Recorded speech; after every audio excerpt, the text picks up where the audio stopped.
de la Corporación Municipal de Sanlúcar de Barrameda, amigos del Círculo de Artesanos, muy buenas noches. Sin duda alguna, hoy José Zorrilla, si estuviese aquí escribiendo su Don Juan Tenorio, habría puesto en boca de Don Juan, dirigiéndose a Doña Inés, lo siguiente: ¿no es verdad, ángel de amor, que en este patio de esplendor, con este aroma de manzanilla, estamos de maravilla y se respira mejor? ¿Estáis de acuerdo o no? Bueno, bromas aparte, en nombre del Círculo de Artesanos de Sanlúcar de Barrameda, tengo el honor de poder daros la bienvenida a todos cuantos habéis venido para asistir a este acto de presentación del libro Trilogía, Tres jóvenes de Sanlúcar en la primera vuelta al mundo. Quien de verdad da categoría a un acto como este son ustedes, pues con vuestra presencia dais la importancia que merece esta obra que se va a presentar y a la vez dais reconocimiento al esfuerzo que ha supuesto para sus autores. Con este acto, el Círculo de Artesanos se reafirma una vez más en su compromiso con la celebración de la efemérides que se conmemora.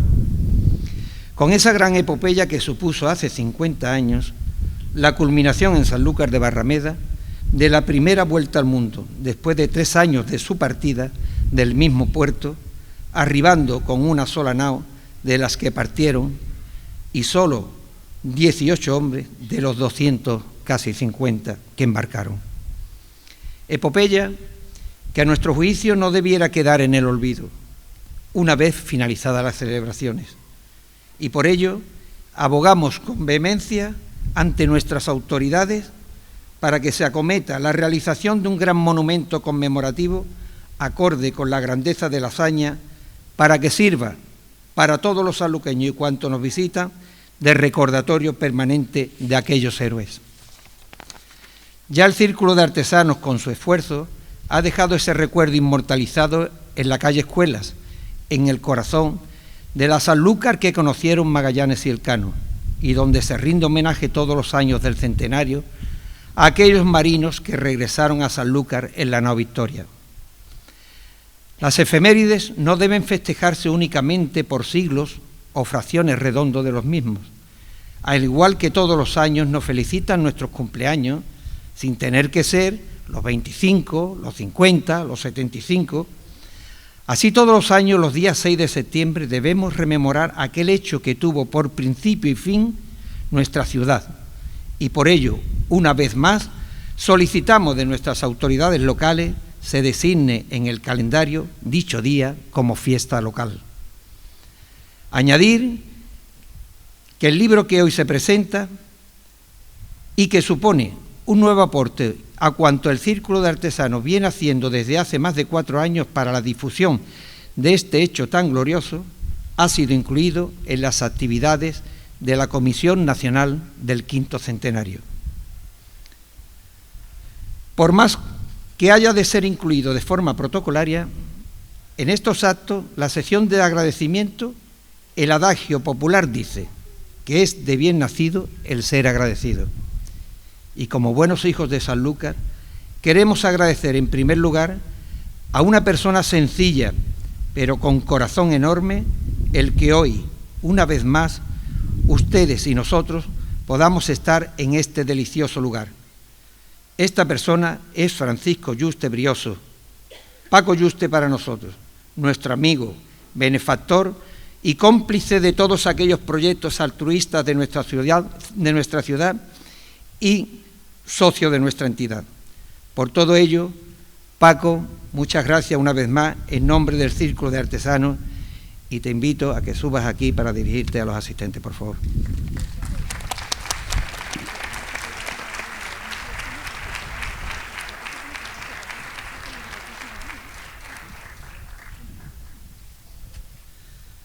Buenas noches, muchas gracias de nuevo por estar aquí. Desde luego,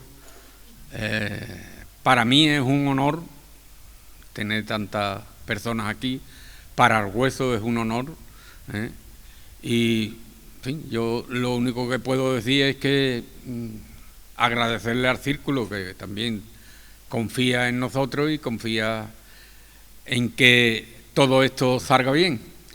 Hoy es un día especial porque por ahí tengo a mi nieta, es el día de los abuelos, y aquí veo yo una harta. Felicidades a todos ustedes. Yo quiero deciros solamente una cosa. Las efemérides que estamos haciendo, Argüeso también tiene otra, que es los 200 años que hemos cumplido. Cumplimos este año 200 años. Argüeso tiene una bodega muy bonita y tiene unos vinos también muy bonitos, porque yo, como vinatero, lo que tengo que hacer es vender más vino para que esto pueda ir para adelante. Por lo tanto, muchas gracias a ustedes y adelante. Gracias.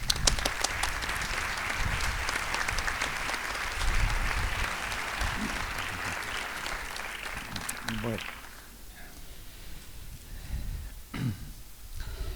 Pero este libro no hubiese visto la luz sin el patrocinio de una empresa pública de la entidad que tiene nuestro país y la importancia para nuestra provincia como es Navantia en sus astilleros gaditanos. Por ello, nuestro agradecimiento a sus dignos responsables, representado hoy por el director de Astilleros Navantia en Cádiz, don Antonio Rodríguez Poch, al cual le cedo en estos momentos la palabra.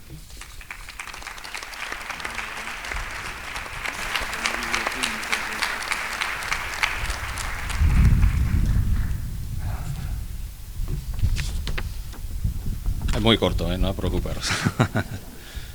Buenas noches. La verdad que con una manzanilla es una maravilla, Aquí se sabe de una maravilla. Como dice mi presidente en el prólogo de la trilogía, para Navantia resulta un verdadero honor recordar la gran hazaña de la primera circunvalación al globo. En un año que celebramos el 500 aniversario de su consecución, hito que constituye uno de las más grandes gestas navales de la historia. Nosotros, Navantia, desde nuestros 300 años de historia de construcción naval, nos sentimos muy vinculados a la expedición española de Magallanes, Elcano, y con esta trilogía colaboramos a poner en valor el patrimonio naval de la comunidad gaditana, andaluza y de nuestro país. El 20 de septiembre de 1519, la expedición encabezada por Fernando de Magallanes parte de esta magnífica ciudad, formada por las naos Trinidad, Victoria, San Antonio, Concepción y Santiago. Como comentaban, terminaba solo con 18 navegantes con la nao Victoria. A punto de cumplirse los 500 años desde que la nao Victoria, única superviviente de la flota, llegó a Sanlúcar de Barrameda, Navantia ha querido apoyar la edición de esta trilogía novelada que hoy se presenta. Una trilogía que ilustra y le pone cara a 3 personajes de la época que se embarcan en esta expedición. Hoy, 26 de julio, zarpa para la historia una trilogía encabezada por las naos Diego Arias, al nombre de armas de Fernando, el hombre de armas de Fernando de Magallanes, capitaneado por Manuel Romero Tallafigo, y al timón la ilustradora Yuta Yuf. Creo que lo he pronunciado bien, no lo sé. O fatal, por lo que es fatal, ¿no? Ahora cuando me baje me lo decís, porque ya no tiene breves. En el segunda de las naos, el escondido diario del salgueño Diego Díaz, capitaneado por Enrique Román, y al timón Rocío Casado. Y por último, en la nao El pasajero del mar, la aventura del tonelero Joan de Córdoba, capitaneada por María Regla Prieto, y al timón Isabel Moreno. Como diría el ilustre navegante, buena proa, buenos vientos y que tengáis buena cingladura. Muchísimas gracias.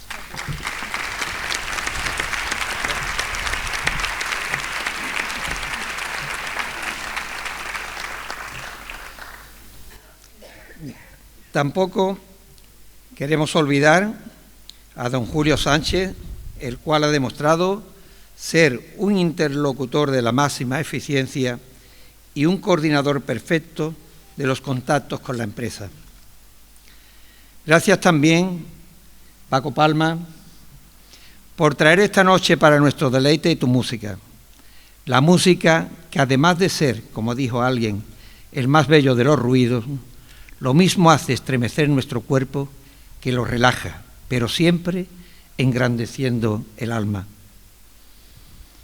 Y como no, gracias a Chema, encargado de hoy del sonido, pues si no estaríamos aquí como el vigía de la No Victoria dando voces.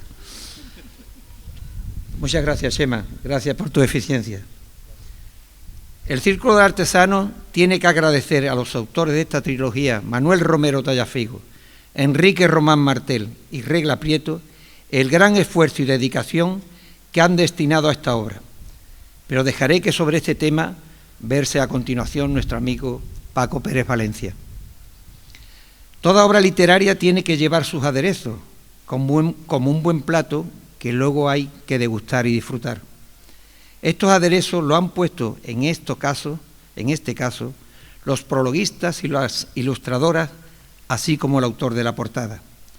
Y por ello, nuestro profundo agradecimiento a la gran artista sanluqueña ya de adopción, Utaqueu, yo no sé si lo he pronunciado bien. Vamos a tener que poner un nombre sanluqueño a esta mujer, porque... por ilustrar el libro de Manuel Romero Tallafigo, a Rocío Casado por hacer el de Enrique Román y a Isla Molero por el de Regla Prieto.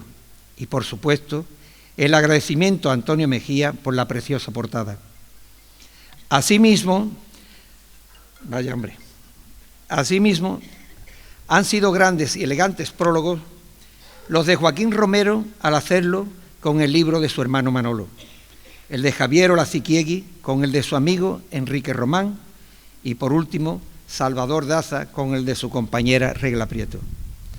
A todos ellos, nuestro más sincero agradecimiento y felicitaciones. Muchas gracias de todo corazón. Bueno, ya está bien. Creo que me he despachado a gusto. Espero no haberos cansado. Así es que en este punto termino y agradezco la paciencia que conmigo habéis tenido soportando mi licencia. Pero no os dejo solo, mientras pido la presencia y yo hago mutis por el foro del genial Paco Valencia. Muchas gracias.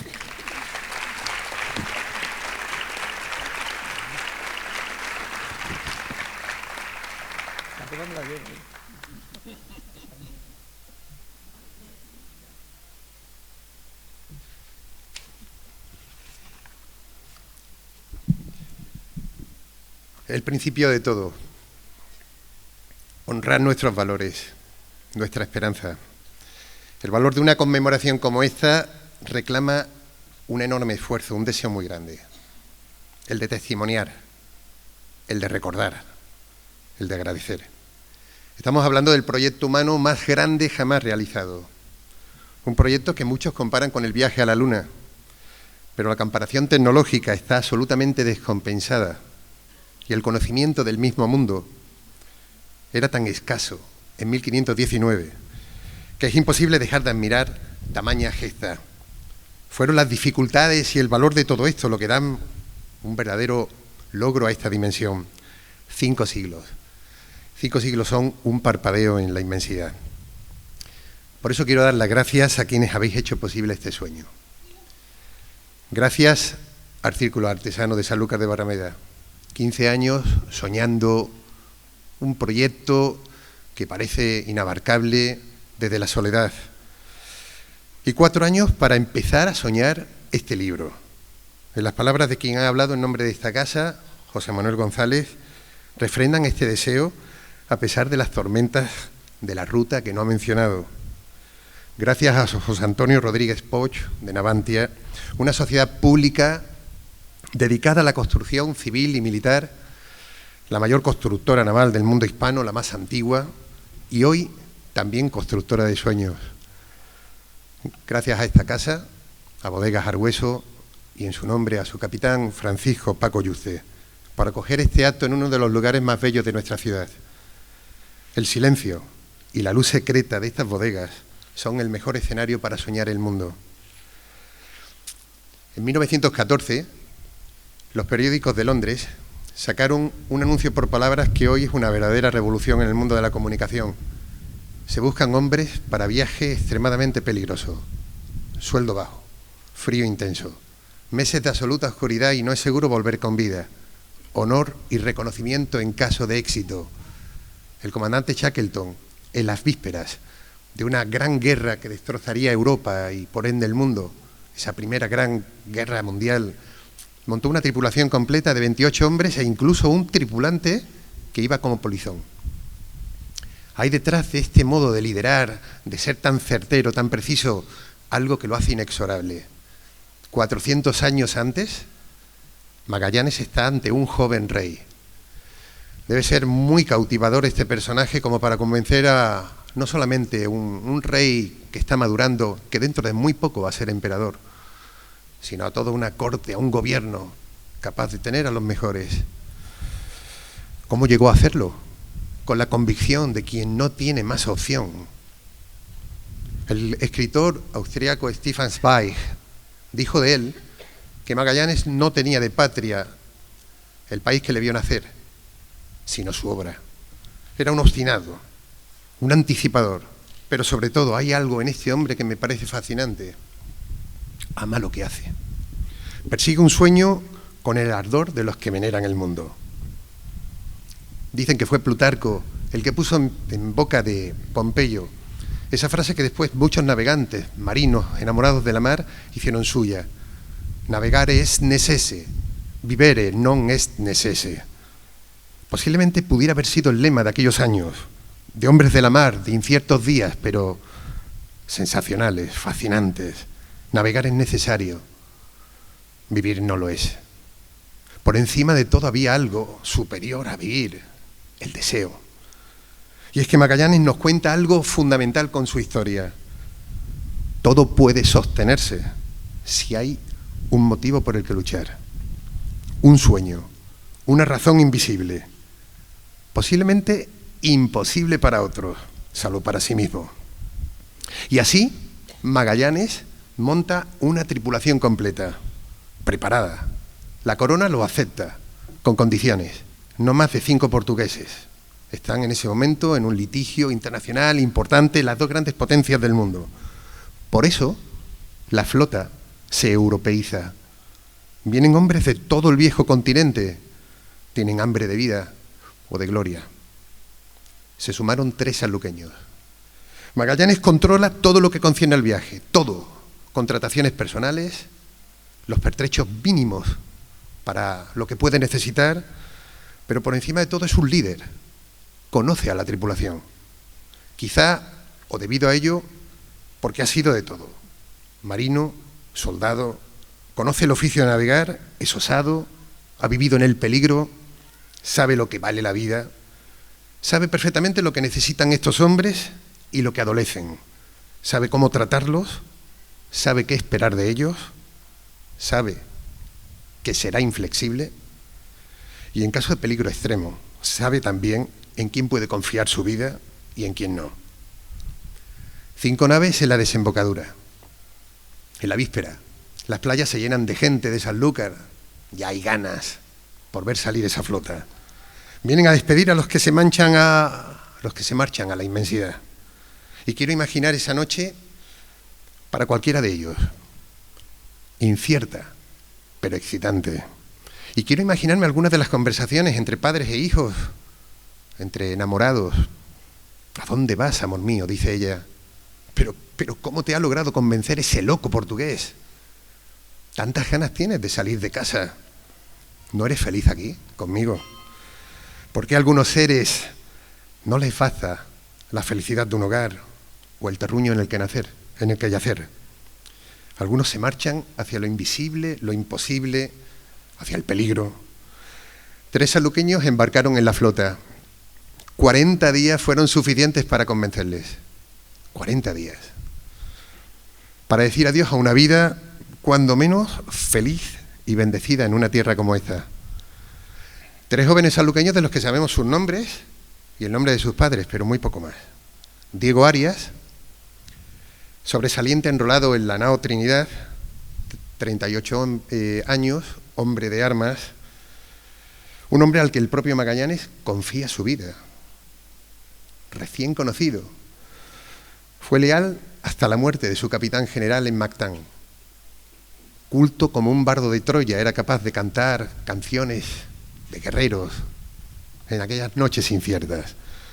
Por orden del Cano quedó en Tidore, comandando un fuerte. Diego Díaz es sobresaliente en La Victoria, es un muchacho de casi 20 años. Diego es de una familia sanluqueña acomodada que trabaja la comercialización de especias. Yo creo que tiene el gusano de la emoción, de la excitación de la aventura desde muy joven. Es altivo, preparado, soñador, valiente, arrogante, como solo pueden ser los jóvenes. A él le llama la mar. Vive en todo momento eso como una llamada de su fortuna, una señal de vida, nunca con temor. Las últimas noticias que se tienen de Diego es cuando es echado a grillos, cuando le ponen los grilletes, muy cerca de Cebú. Y Joan de Córdoba, un apreciado tonelero que conoce el oficio en una ciudad como la nuestra, generosa en vinos extraordinarios. Embarcado como carpintero en La Victoria, es un hombre reservado, casi solitario, contenido, de ideas quizás profundas. Como muchos de sus compañeros se enferma en el viaje, sabemos que lo embarcaron en la San Antonio. Ya saben que es la nave que terminaría desertando. Ninguno llegó a casa. Ninguno estaba entre los 18. Poco sabemos de ellos. Por eso, este libro es un puente a lo desconocido. Tengo que decirles que es fácil cruzar este puente. Basta con cerrar los ojos y navegar con ellos, junto a ellos. Contar nunca es fácil. La verdad se escurre muchas veces entre el deseo de lo vivido.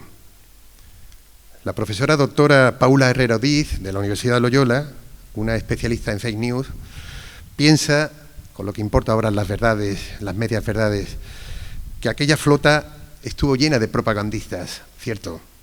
El mismo Magallanes fue un propagandista de su propia obra, pasando por el inspector real, Juan de Cartagena, Antonio Pigafetta, espía del Papa. Cada uno veía el mundo con sus propios ojos. Claro, y todo era único y distinto. Por eso contar es un ejercicio osado. Escribir, dejar constancia, regalar una huella es un talento bendecido. Es el de poder hacer soñar a otros que pueden desear las estrellas, los océanos y todos los cielos. Hacer soñar. La palabra y el dibujo provocan la curiosidad y alimentan la vida.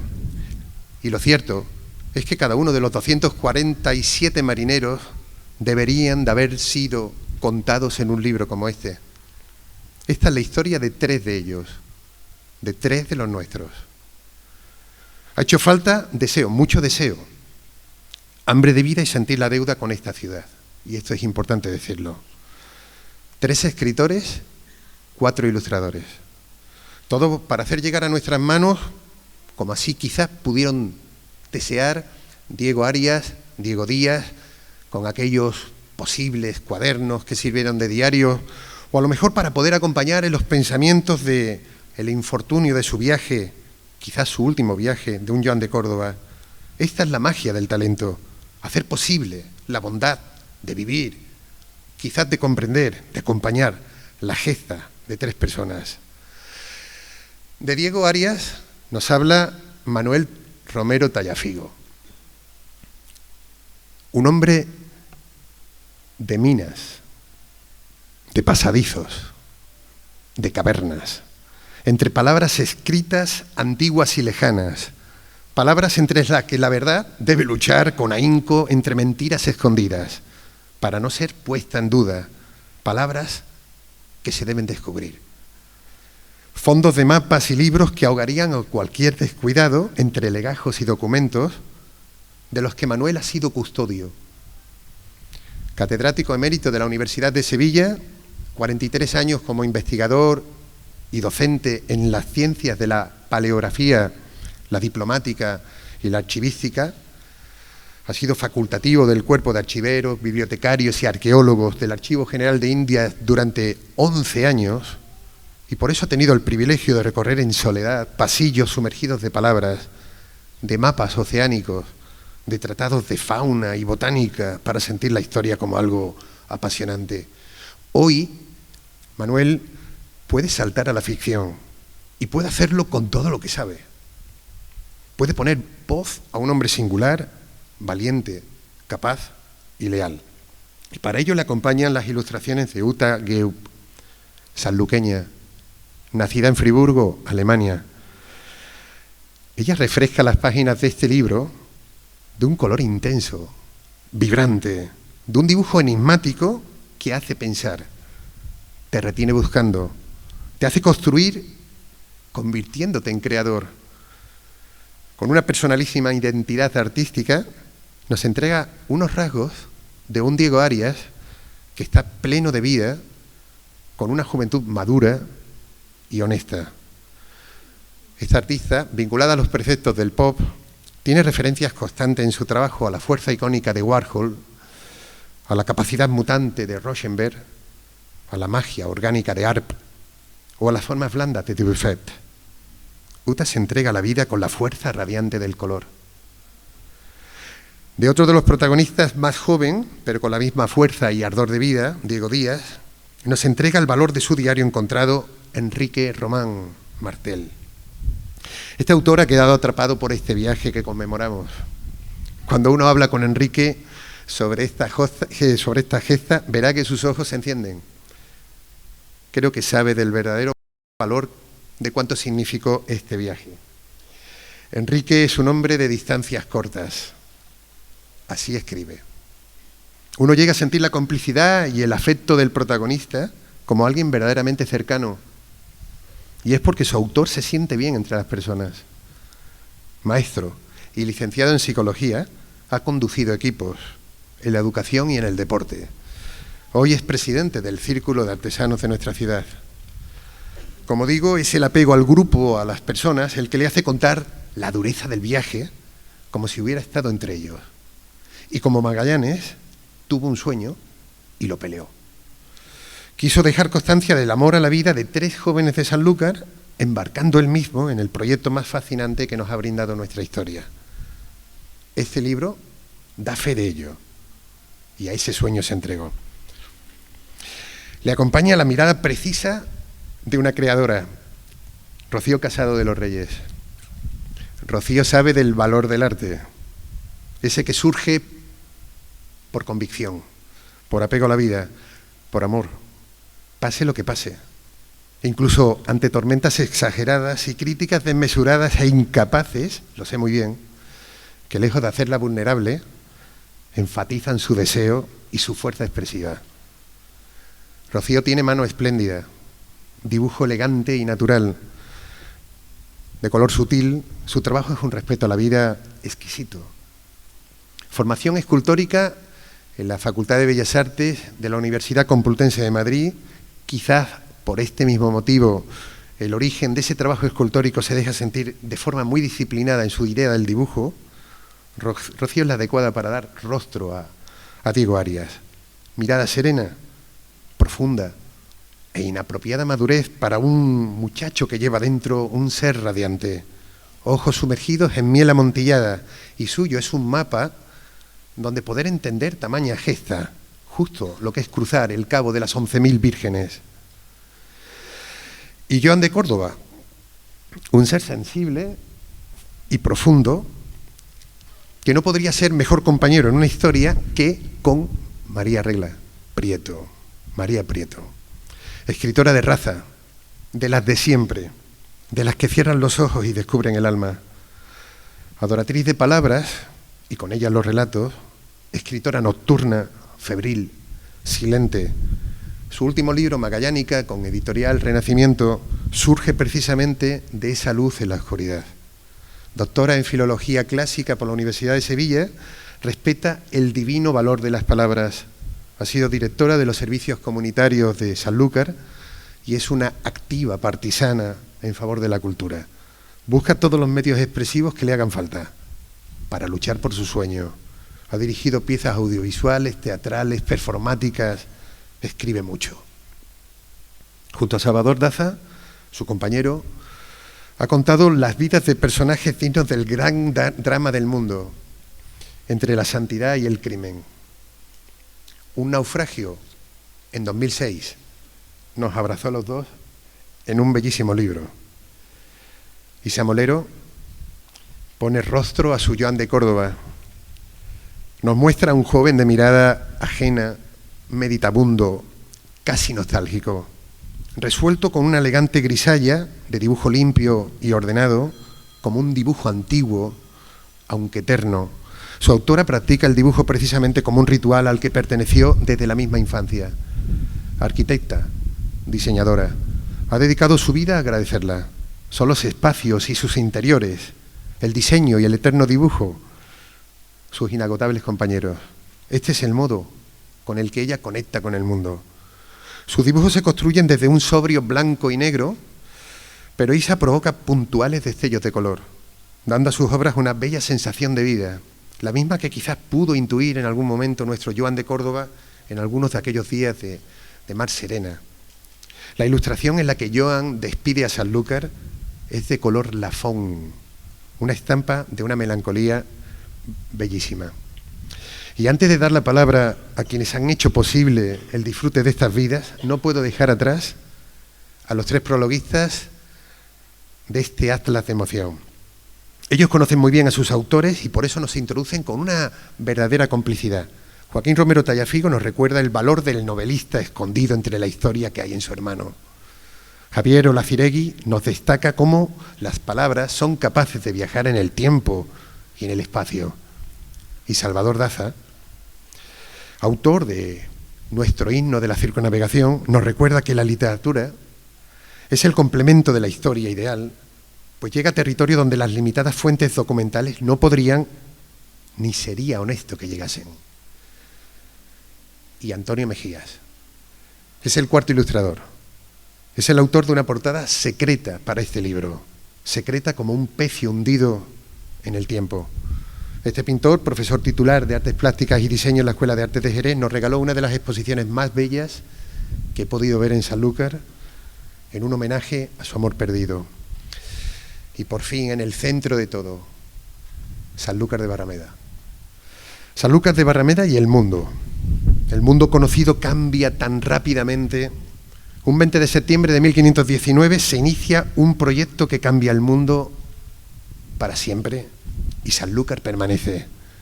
Ciudad abierta, viva, plena de vida, punto de partida de naves que se dirigen a la inmensidad.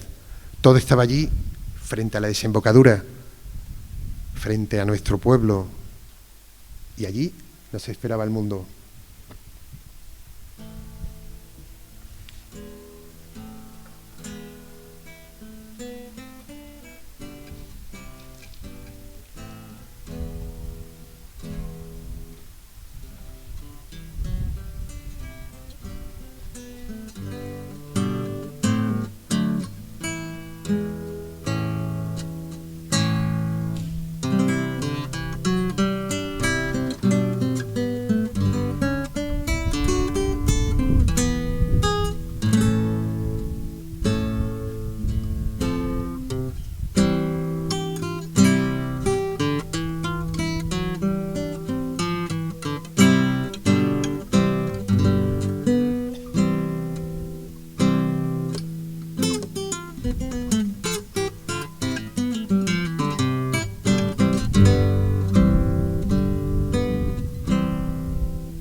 Este primer interludio musical, tocado por Paco Palma, con la pieza Pavana 1 y 2, pertenecen a Luis Milán.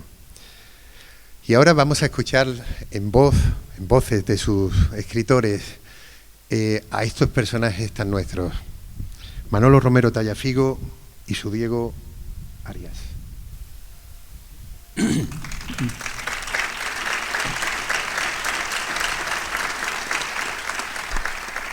Buenas noches a todos. Le voy a hacer como hacen en las plataformas estas de Netflix, que ponen las películas un trozo, y yo voy a hacer un poco como un trozo para que ustedes, para invitarlos a que lean y vean cómo yo imagino a Sanlúcar en 1519. Bueno, este niño, Diego Arias, su padre está en la guerra de Granada, era un hombre de armas, era un hombre que conocía la sangre, porque era también calonero. Todos los años, cuando llegaba Pascua Florida, cogía un barco y se iba con él, y llevaba a su hijo. Decía Alfonso X el Sabio que un hombre de armas no tenía que asustarse ante la sangre. Entonces decía que los mejores hombres de armas eran los cazadores y los carniceros. Por eso esto es muy importante, porque precisamente por ser cazador, y Diego de Arias ser cazador, conoció a Magallanes, porque cuando Magallanes viene aquí, que yo imagino una visita para ver la fiesta del Corpus, muy bien pensado por Barbosa, que viniera aquí a ver la fiesta del Corpus, porque todos los gremios salían en procesión, y quería Sánchez de Matienzo, que era el tesorero, y Juan de Aranda, que Magallanes se diera cuenta del potencial que tenía Sanlúcar. Y allí aparecían los bodegueros, los hortelanos, los carniceros, cada uno con su manifestación. Entonces era muy importante esa visita. Pues bien, este padre era un hombre de confianza del duque, ya os digo, caballero continuo, es decir, de continuo, que era un hombre de armas. Se casa con una muchacha cuyo padre era el guardamontes del Coto. Y entonces allí aprende el arte de ahumar pescado, el arte de utilizar marisco. Y esto a Magallanes le gustó mucho, porque el tema de la alimentación del viaje le interesaba. Y entonces Diego de Arias lo llevó por el Coto y lo llevó a comer, yo hago ese viaje, lo hago por una mañana como quedan citados en el castillo. Previamente no dormían aquí en Sanlúcar, se fueron al Cortijo de la Fuente, porque quería Sánchez Matienzo, el tesorero de la Contratación, que conocieran cómo era el agua de Sanlúcar, que era incorruptible en los barcos, y se lo llevó al Cortijo de la Fuente. Entonces por la mañana como los recoge y van hasta la orilla y luego en una barcaza van allí al Coto, y en Magallanes se queda solo con Diego de Arias, y Diego de Arias lo lleva a donde hay unos corzos, y entonces él con la ballesta, que era muy experto, desde niño había aprendido, le dice a Magallanes: ahí tiene usted, apunte. ¡Pum!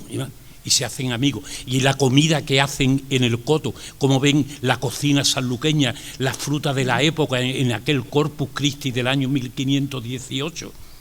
Entonces le dice Magallanes: niño, te tienes que venir conmigo. Además, yo tengo mucho peligro en Sevilla y tú te vienes conmigo. Lo convence. Él ya tenía una novia que era bordadora, que esa bordadora la hago yo, que borde el estandarte de la nao Trinidad, que la bordara aquí en un taller de bordadora donde estaba su novia Mariquilla, a la que conoció en una fiesta en la Algaida que hacían los hortelanos, porque esta Mariquilla era de la Huerta de la Paloma, y voy diciendo así, yo todo lo estoy imaginando. Y entonces en la Huerta de la Paloma hacen una fiesta el día de San José en la Algaida, van allí con esa primavera y echan allí el día, hacen los bailes y ahí quedan enamorados. Entonces empieza él por las tardes, él como hombre de armas vigilaba toda Sanlúcar y se pasaba por allí por la tarde por la Huerta de la Paloma y allí hablaban.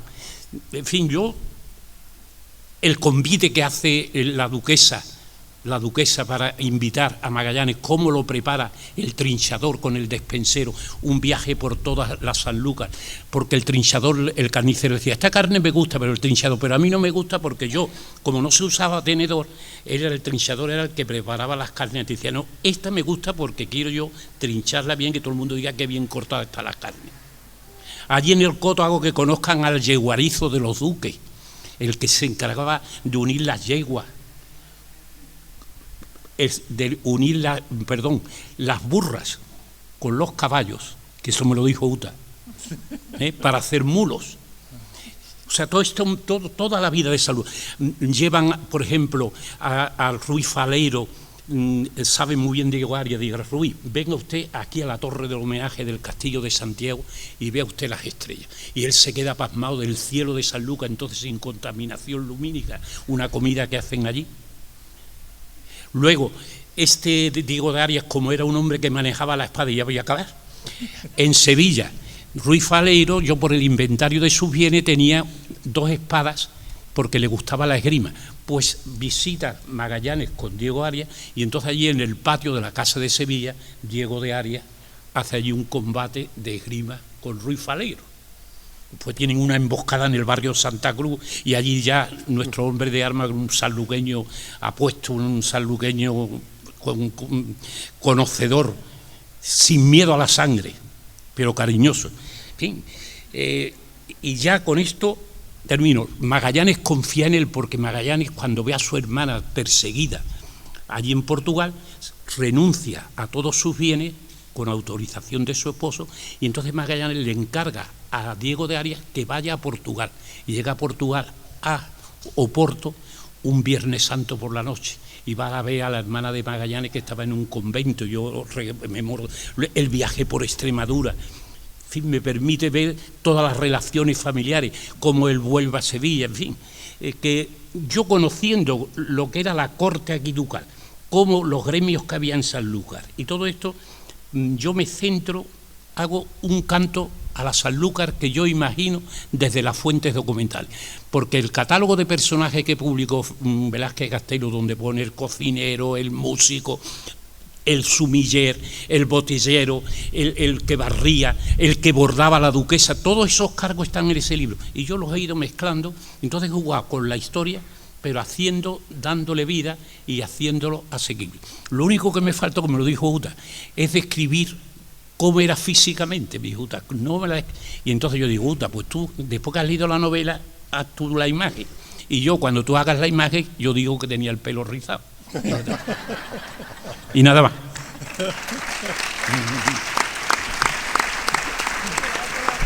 Está bien, ¿no? Sí, bueno, ya ven lo que ha hecho y cómo ha jugado la baza de la comunicación. Ha empezado hablando de los canales estos de televisión, de las series, de lo que hacen. No ha contado el libro. Ha contado todo lo que hay previamente para la aventura que está contada en el libro. De alguna manera está diciendo, no pueden perdérselo después de todo esto. Pero hay algo maravilloso en esta pieza exquisita y extraordinaria. Normalmente los historiadores son muy reticentes a no trabajar con el dato fehaciente. De hecho, la labor de Manuel ha sido buscar, pelear como un detective para que la mentira nunca gane. Y por primera vez se lanza al vacío existencial de la creación libre y desmedida. No pueden imaginarse, en palabras de un deseoso que quiere cantar el mundo, mirad cómo lo ha hecho, cómo lo ha contado, como un enamorado, como un joven sin red para saltar al vacío. Así es la historia que hay dentro de un hombre de armas como el que nos cuenta Manuel Romero Tallafigo. No dejes nunca de darle la mano a la ficción, Manuel. No sé qué puede pasar con lo que tanto sabes. Bueno, de Diego Arias nos habla, de Diego Díaz nos va a hablar su autor, ese hombre de cercanía, de inmediatez, Enrique Román. Muchas gracias, buenas noches. Bien, pues mi personaje es un personaje sanluqueño, hijo de Diego Díaz Secutor y de Catalina Hernández. Este chico va a embarcarse como sobresaliente en la nao Victoria, que es, como sabrán todos, es la que triunfa, ¿no? Aunque a él no le llegó esa suerte. Lo curioso o lo que a mí me sedujo para montar la historia es la relación que Diego Díaz Secutor, es decir, su padre, tenía con Cristóbal Haro. Cristóbal Haro, para los que no lo sepan, fue el empresario que financió parte de la expedición. La expedición costó aproximadamente 8,5 millones de maravedíes, de los cuales casi 2,5 millones puso Cristóbal Haro.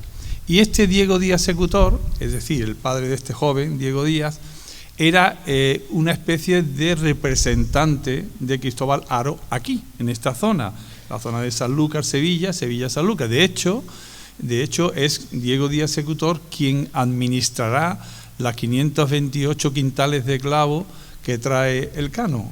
O sea que fíjense en el contexto familiar en el que este muchacho vivía, es decir, no era de la nobleza propiamente dicho, pero sí era una familia acomodada, lógicamente, pues que eran empresarios y tenían sus intereses. Entonces, a partir de ahí, yo no soy escritor, como bien sabéis, y es la primera vez que se me ocurre desnudarme delante del público, pues se me ocurrió plantear que el propio padre, cuando el propio Díaz Secutor, cuando le cuenta a Cristóbal Haro que su hijo quiere embarcarse, pues Cristóbal Haro lo ve como una oportunidad de tener a un personaje de la empresa dentro de la empresa.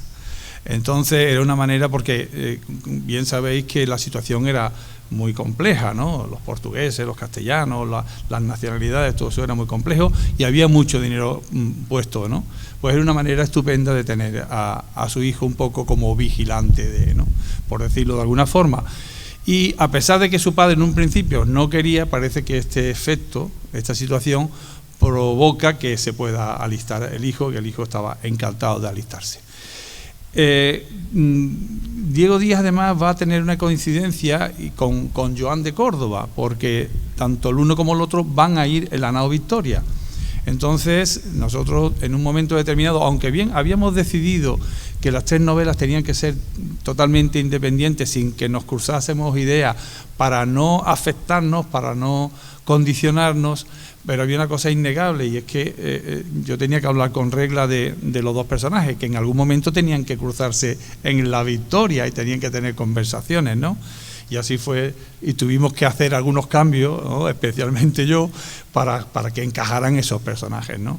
Pero era obvio, ¿no? Que dos chicos jóvenes sanluqueños en el mismo barco, esos barcos tan pequeños, con tanto, tenían que tener eso, ¿no?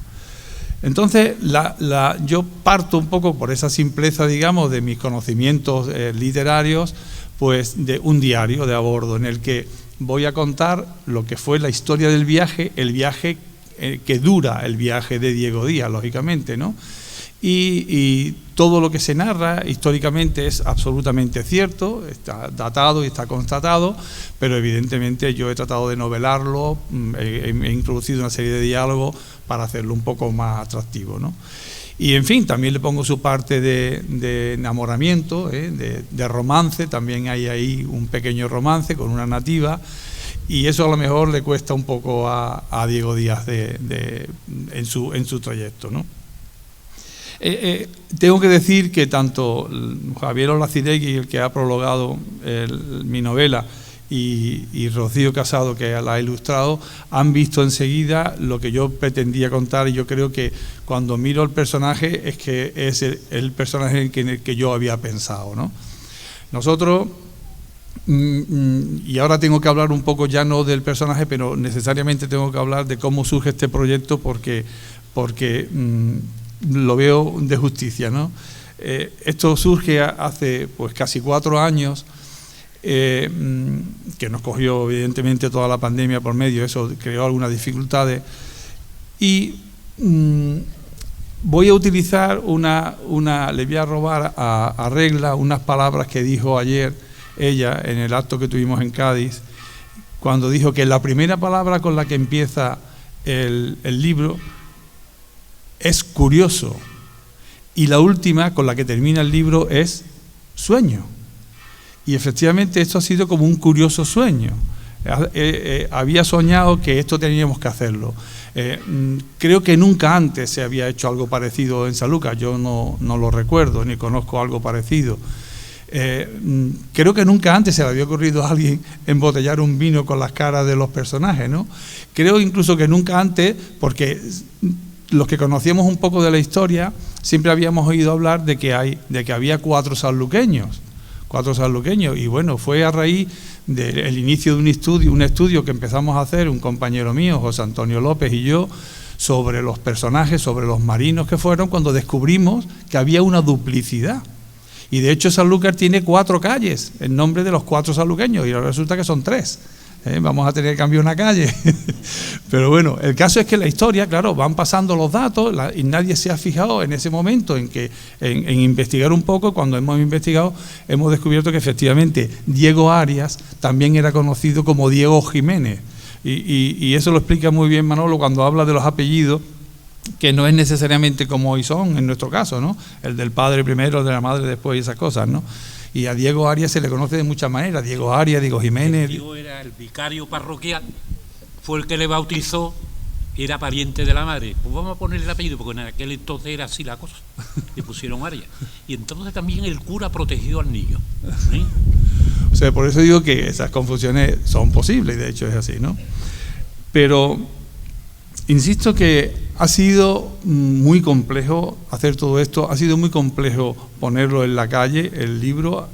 Tengo que agradecerle a muchísima gente que ha colaborado mucho, que nos han estado echando una mano en muchas cosas, incluso aquí mismo donde estamos, ¿no? Este escenario, por ejemplo, pues se lo debemos a Manolo Belcon, que sin él pues no estaríamos aquí tan bien puestos y tan bien colocados, ¿no? O incluso al personal de aquí de la bodega, ¿no? Que nos ha ayudado muchísimo cada vez que venimos aquí. Manolo es genial, Paco, así que no se te ocurra despistarte de él. Pero bueno, como decía, ha sido eso como una especie de sueño que teníamos, que en el círculo habíamos comentado muchas ocasiones y que queríamos darle vida a estas tres figuras sanluqueñas. Esto, como veis, es un proyecto muy sanluqueño, muy para Sanlúcar, una especie de homenaje a estos tres jóvenes y espero que les guste y que lo podáis disfrutar. Muchas gracias.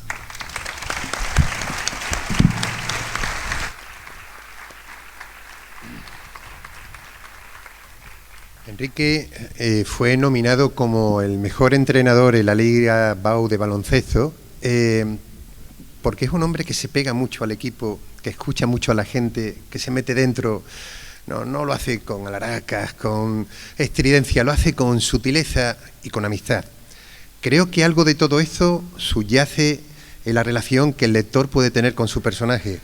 Hay momentos de una tensión tremenda. Recordad que en el motín de San Julián se crea una fricción ya irrecuperable para la flota y hay dos partes que se diferencian tremendamente. Lealtad al capitán general, que a su vez tiene el mandato de la corona y es portugués, o lealtad a mis capitanes españoles, que son los de mi país y los de mi mundo. Esa lucha interna la tiene el personaje, aún con escasos 19, 20 años que tiene su Diego Díaz, de una forma exquisita, extraordinaria, madura de una forma inapropiada para alguien tan joven. No se lo pierdan. Y por último, María Regla Prieto pone voz a ese personaje extraño y seguramente el más enigmático, del que menos se conoce, que necesita ayuda, y es ella. Muy buenas noches. Hace aproximadamente un mes tuve la fortuna de presentar en este mismo lugar mi novela magallánica, una crónica global de la primera vuelta al mundo desde el punto de vista de una narradora de excepción, Magdalena Caridad, una niña que se enrola en esta maravillosa y prodigiosa aventura.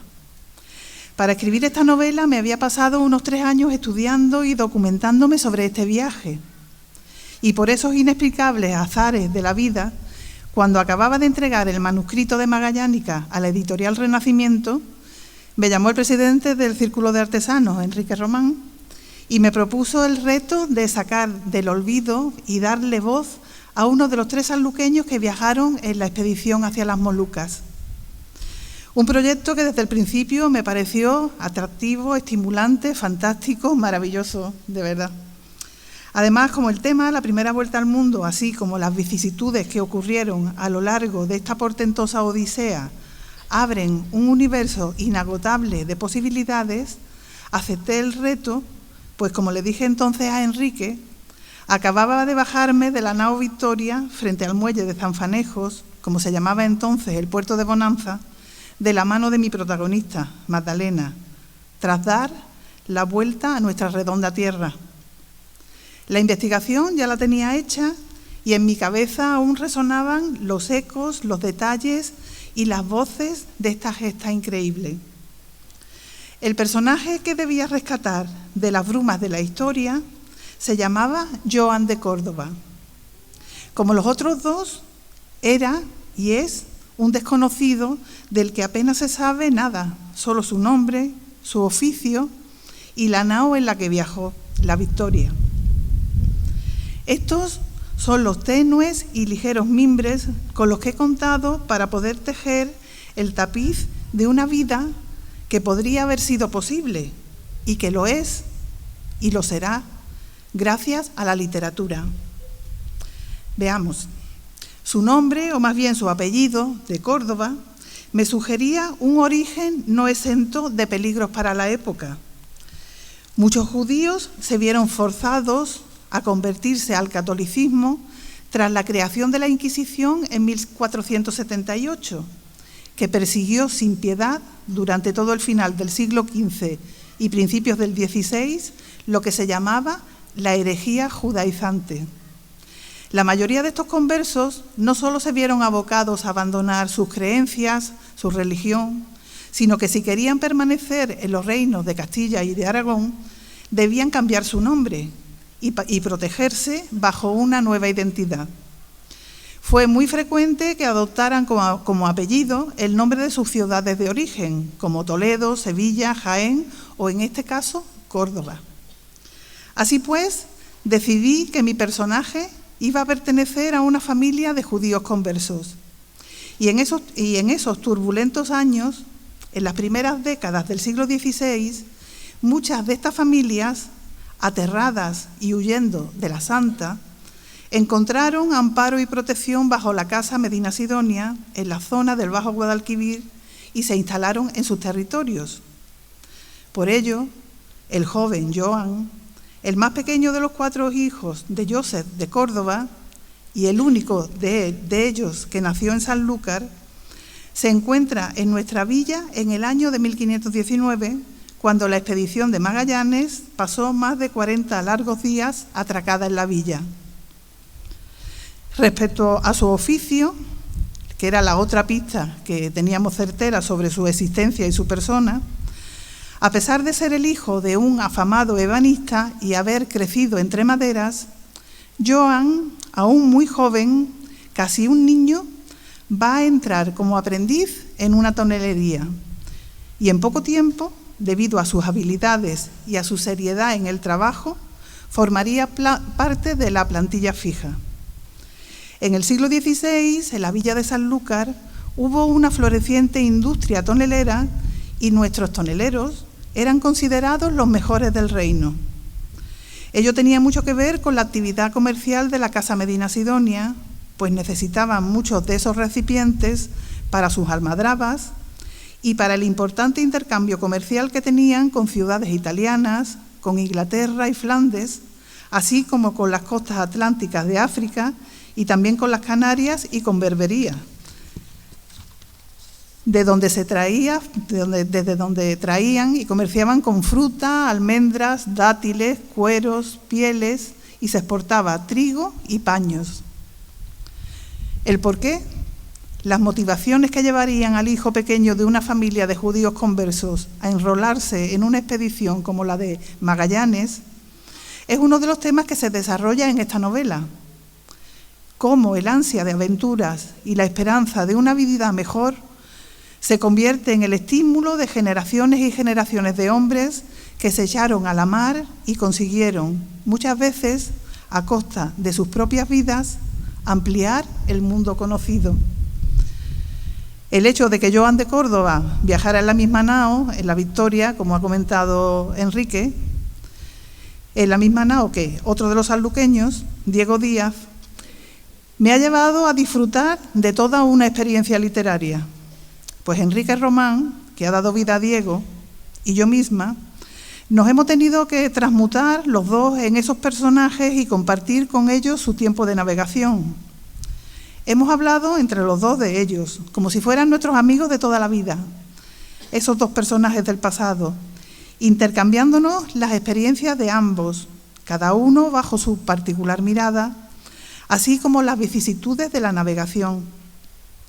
Nos tuvimos que poner de acuerdo sobre los tiempos, las reacciones y las acciones de estos dos sanluqueños que viajaron juntos durante gran parte del viaje.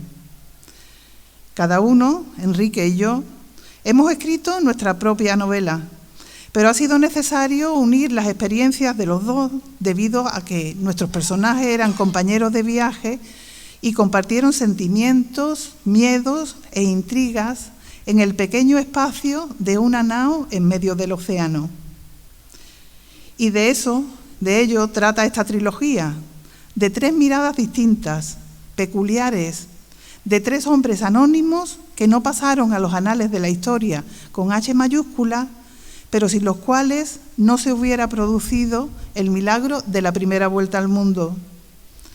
Sin la ayuda, el trabajo, la compañía y el desatinado amor por la vida de estos tres sanluqueños y de los demás hombres de la tripulación de esas 5 naos que le echaron un pulso a Dios y que acompañaron a Magallanes y Elcano en su gesta, sin los que regresaron y sin los que se quedaron para siempre en el abisal fondo del océano, nunca lo hubieran conseguido. Rescatar del anonimato a través de la literatura a los que no estuvieron en la primera línea de la gran historia, pero sin los que ésta no hubiera sido posible, ha sido nuestra motivación última, además de mi humilde y nuestro humilde homenaje a estos tres héroes sanluqueños, Diego Arias, Diego Díaz y Joan de Córdoba. Unas vidas literarias que quizás no han sido tal y como las hemos contado, pero ¿por qué no? Esa es la grandeza de la literatura, que lo hace todo posible.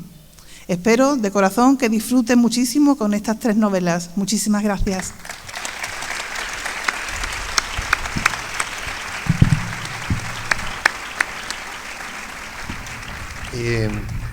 Escuchando a Regla pueden sentir, me imagino, esa fragancia que nos regala muchas veces la literatura, porque la literatura, como la poesía, a veces se empeñan en imitar a la vida. Y hay algo de vehemente y al mismo tiempo de exquisito en ese viaje y en ese pensamiento que ella va horadando poco a poco en Joan de Córdoba. Tengo que decirles que mi intención para llegar aquí era tener una aproximación, como dicen en la universidad, de lectura en diagonal, porque había escaso tiempo entre muchos quehaceres. Ha sido inevitable leer el libro entero.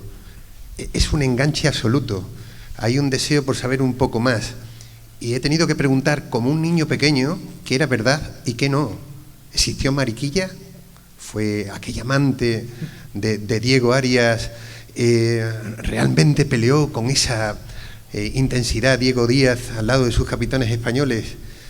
El amor lo llegó a conocer aquel judío que trataba de traer a casa la mayor de las riquezas para su padre, para su familia, para encontrar la calma y la felicidad.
La pieza que nos ha regalado Paco Palma se llama Diferencias sobre Guárdame las vacas, de Luis de Narváez.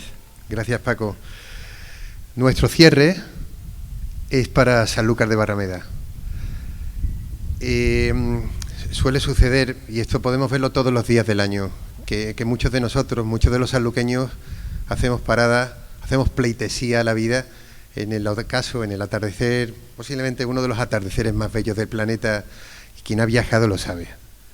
Hay belleza en todas partes, pero a veces se nos olvida recalcar la nuestra.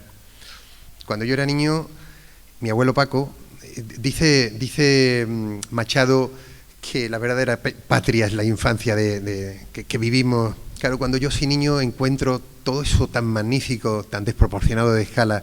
Mi abuelo Paco era un poco ese ser sobrenatural, hombre de mar, iba por bajo de guía, por bonanza, con esa sensación de la escucha y del respeto.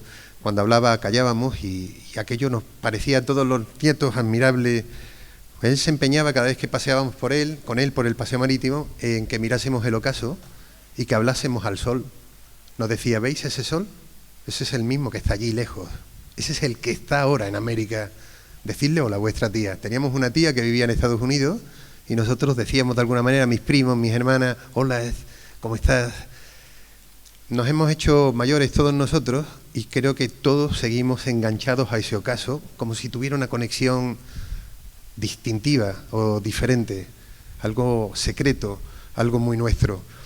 Y lo que me parece maravilloso es que si miras a los lados te encuentras a mucha gente como tú, mirando no sé a qué parte de ese sol, a qué parte de ese mundo que está más allá, más atrás. Es el mismo sol que un día tuvieron que mirar Magallanes, Elcano, Diego Arias, Diego Díaz, Joan, pensando en lo que podía esperarles sin saber muy bien lo que era. Pensando que a lo mejor el mundo se tenía que escribir a partir de ese viaje y ellos querían formar parte de todo eso. Ese navegar es necesario para algunos, tiene que ver con el placer. ¿Por qué asumimos el peligro? ¿Por qué nos marchamos ante lo que nos espera sin saber muy bien cómo poder afrontarlo? Porque hay algo poderoso que no se puede explicar. Este es un lugar donde aspirarlo todo. Y los que sois de aquí lo sabéis, aunque a lo mejor tenemos que recordarlo en voz alta. Y los que sois de fuera lo sabéis, porque estáis aquí y estáis conectados también a este mundo. Desde Sanlúcar de Barrameda se aspira al mundo y a las estrellas. Este es un puerto de donde se partía a los océanos como una especie de gran conjuro hacia galaxias desconocidas, hacia sueños inexplorados. Es el mismo puerto donde marcharon hombres que buscaban riquezas extraordinarias y es el mismo al que llegaron aquellos 18 supervivientes liderados por Elcano, exhaustos, pero felices. Ahora podían contar al resto del planeta lo que era posible, recorrerlo entero, en 3 años. Sanlúcar de Barrameda es un lugar que uno agradece como si fuera un odiseo, uno que lo arriesga todo por volver a Ítaca, un hogar que permanece intacto en nuestro alma, por muy lejos que estemos, que se convierte en deseo para resistir y para sobrevivir al miedo, para no desfallecer a pesar de los pesares. Este es un lugar para el regreso, es un lugar para la vida y en el que agradecer la vida. Durante muchos años este fue el borde del mundo, uno de los confines. Puerto aduanero, capital de soñadores que se embarcarían al infinito, posta de órdenes militares y religiosas antes de la partida al gran mundo, tierra de palacios y torres vigías, desde las que otear el horizonte en busca de barcos que regresan. Aquí empezaba todo, un lugar en el que sentir el privilegio de existir. Yo doy gracias a mi buena estrella. Yo sigo amando esas puestas de sol, los ocasos más lindos. Adoro la visión del coto en la bruma de la mañana y el olor a algas de la marea baja. Los motores de los barcos que se van para la mar y la gente. Una gente excepcional. Uno de ellos, el Chimbo, al que también llaman Zacarías, que es un viejo marinero que hizo escala en varias flotas, entre ellas Bonanza, que habla de vientos, calafates, de brea y de alistados, siempre se despide de mí cada mañana, tomando café en la plaza, con un lema que me dijo se iniciaban bajo guía cuando los hombres salían a la mar, previo a la faena de la pesca. Hombres buenos, Y yo debo responderle cada vez que lo escucho: arte al agua. Hombres buenos, arte al agua. Hombres y mujeres buenos. Así comienzan los días en esta ciudad. Esa ciudad que un día pisaron mis abuelos y que se construyó con esmero por parte de aquellos que querían permanecer aquí para toda la vida, sin temor al paso del tiempo, con todo el placer de los que se sienten premiados y también de aquellos que en el ejercicio de su libertad comprometieron su propia vida para llegar hasta los mares desconocidos y se embarcaron rumbo a la inmensidad para circunnavegarla por completo y recordarnos que el mundo es nuestro. Así es, Sanlúcar de Barrameda.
Muchas gracias, Paco. Y señoras y señores, tienen a los autores por si alguno quiere llevarse el libro con una bellísima dedicatoria y celebramos la vida con una copa de manzanilla. Muchas gracias por esta asistencia tan bonita y hasta siempre.